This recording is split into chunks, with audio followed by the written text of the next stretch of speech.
કિસાન રાજ દૈનિક દ્વારા લાંબા સમયથી ખેડૂતોને ઝેરમુક્ત ખેતી તરફ વાળવા કરવામાં આવી રહેલા પ્રયાસોને રાજ્યપાલશ્રીએ બિરદાવ્યા હતા। કિસાન રાજ દૈનિકનો 20મા વર્ષમાં પ્રવેશ સાથે રાજ્યપાલ શ્રી આચાર્ય દેવવ્રતજીના હસ્તે પ્રકૃતિ તરફ પરત ફરતો ખેડૂત સ્મારિકાનું વિમોચન કરાયું।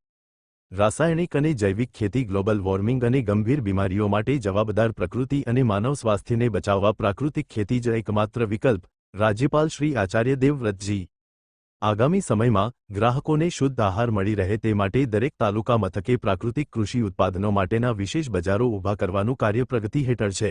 રાજ્યપાલશ્રીએ ગ્લોબલ વોર્મિંગ અને વધતી જતી ગંભીર બીમારીઓ અંગે ઘેરી ચિંતા વ્યક્ત કરતા વૈજ્ઞાનિક તથ્યો સાથે જણાવ્યું હતું કે ખેતરોમાં આડેધડ વપરાતું યુરિયા અને ડીએપી ખાતર ગ્લોબલ વોર્મિંગ માટે સીધું જવાબદાર છે। યુરિયામાંથી બનતો nitrous oxide gas carbon dioxide કરતાં 312 ગણો વધુ ખતરનાક છે।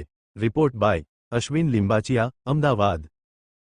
આજે અમારા કિસાન રાજ દૈનિક 20મા વર્ષમાં પ્રવેશ કરી રહ્યું છે, ત્યારે એક તો અમારા જેટલા પણ સહયોગીઓ છે, પ્રતિનિધિઓ છે અને અમારા સંસ્થાના આગેવાનો છે, સંવાદક મંડળના વ્યક્તિઓ છે, બધાને એક તો કિસાન રાજના 20મા વર્ષની શુભેચ્છાઓ પાઠવું છું।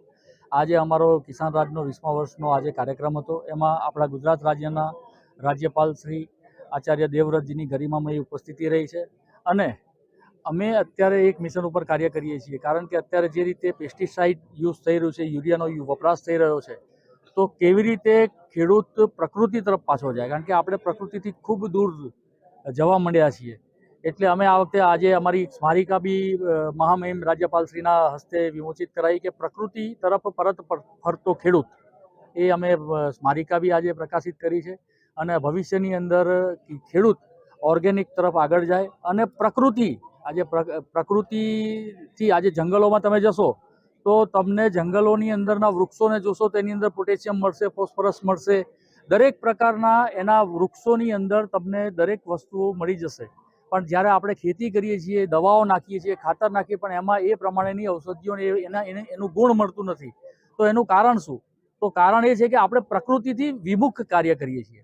આજે જંગલોની અંદર કોઈ તમે પેસ્ટિસાઇડ નાખવા નથી ગયા કે નથી તમે કોઈ રસાયણ નાખવા ગયા, છતાં જંગલોની અંદર થયેલી પેદાશો અત્યંત ઉપયોગી હોય છે, કારણ કે પ્રકૃતિ દ્વારા પેદા થઈ હોય છે। એટલે અમારો હવે એક મિશન એક જ છે કે ખેડૂતને પ્રકૃતિ તરફ પરત વાળવાનો છે અને એ જ અમે અત્યારે આવનારા 20 વર્ષની અંદર આ અભિગમ સાથે કાર્ય કરવાના છીએ।